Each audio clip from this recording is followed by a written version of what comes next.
Bueno, ya estamos aquí con la presencia del economista José da Pena para analizar las principales noticias económicas de los últimos días. ¿Qué tal, José? ¿Cómo andás? Muy bien, muy buenas tardes. Gracias por estar aquí. No, al contrario, gracias por la invitación. Bueno, hablamos, ¿no?, en el primer bloque sobre lo que sucedió hoy, a pesar, ¿no?, del anuncio que realizó al inicio del día el presidente Mauricio Macri, de que se acordó con el fondo de adelantar parte del acuerdo para hacer frente a los vencimientos de la deuda pública del año que viene, del 2019. Sin embargo, el dólar no continuó su marcha imparable, de hecho hasta se aceleró, ¿no?, la marcha del dólar, que hoy superó los 34 pesos, cerró, ¿no?, en torno a los 34,40.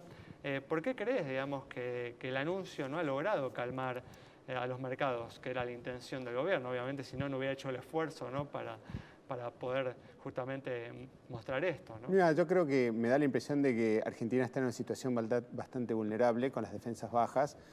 Hay un stock de Levac bastante significativo, hay muchos pesos impresos. Si analizás, a pesar de que está sucediendo un proceso de desarme de Levacs, todavía quedan 600.000 millones de pesos aproximadamente de Levacs, más las LELIQs, pero bueno, las LELIQs son un instrumento diferente que está acotado a los bancos.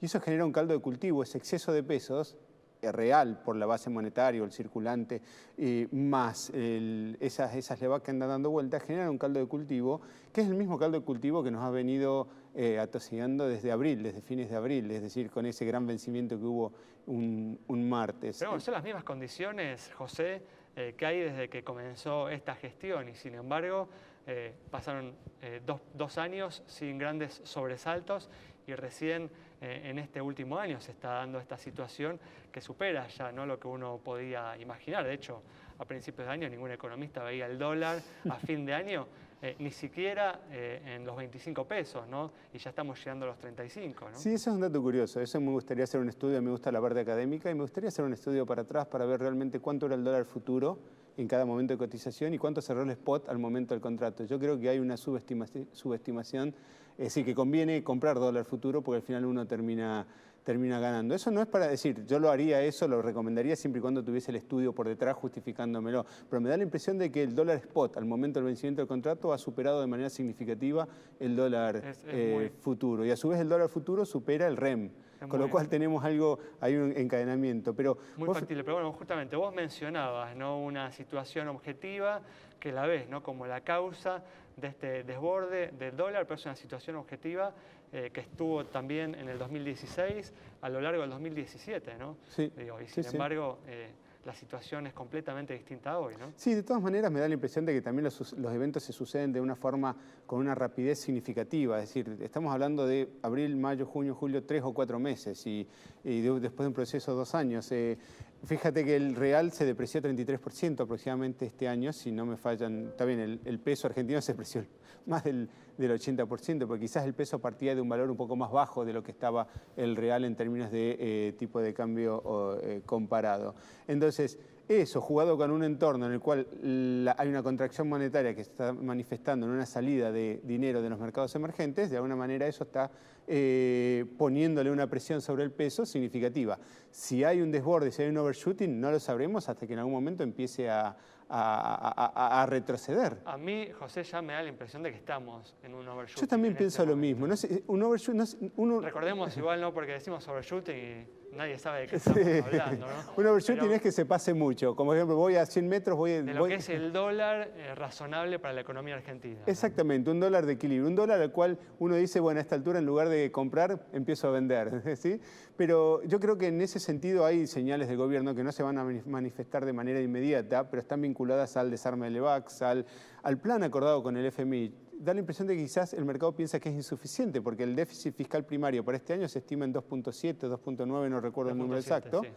Y para el año que viene estaría en 2.2, si mal no recuerdo. O el año que viene, ojo, 1,3. 1,3 más el esfuerzo significativo, lo cual es en un año electoral. Y habría equilibrio presupuestario para el año 2020. Ahora la pregunta es, si yo estoy con un problema de deuda, con un problema de pago de intereses, de suba tasa de interés, quizás el mercado percibe que ese esfuerzo fiscal que está acordado, es decir, eso es un punto no menor, está acordado con el FMI, es quizás insuficiente en el momento para hacer frente a las obligaciones, pero también no descartaría el hecho de que puede haber en este momento una situación de algún componente de ataque especulativo, que están shorteando Argentina. Y cuando uno está shorteando Argentina, si está apostando en contra de Argentina, tenemos este resultado también en el cual las variables exceden su valor de equilibrio para después de alguna manera acomodarse en un valor menor. ¿Qué otras medidas se podrían esperar en el actual contexto?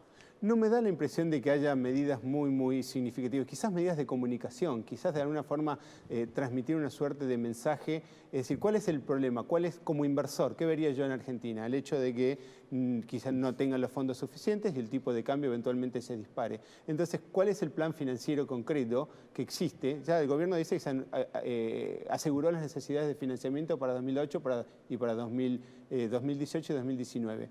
2020, de ahí en más, ¿cuál es el plan? Es decir, ¿cómo se resuelve este problema de deuda? Porque lo que está teniendo Argentina es quizás un componente muy pequeño, grande, no lo sé, de ataque especulativo sobre una situación vulnerable de la economía dada por déficit de cuenta corriente, déficit fiscal y una tasa de interés en suba. Entonces, no sé si hay mayores medidas que pueda adoptar el gobierno, al menos intentar transmitir tranquilidad si realmente la situación está controlada.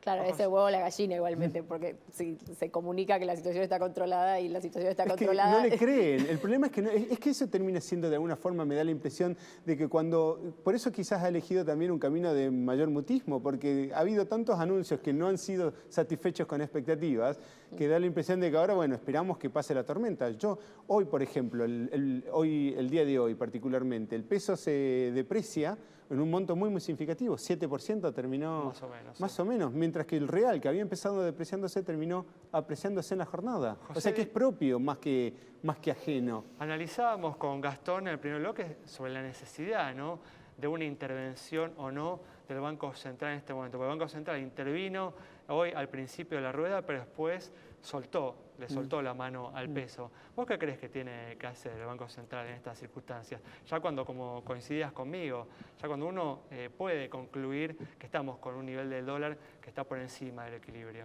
Es decir, si en principio el dólar está por encima del equilibrio, lo cual no lo sabemos porque hay que definir cuáles son las condiciones de equilibrio y puede haber múltiples equilibrios, pero si el dólar está por encima del equilibrio, en principio a mí me da la impresión que tiene que cuidar las reservas. Yo creo que es un factor muy importante el hecho de cuidar las reservas, dosificarlas, el plan que había acordado con el FMI.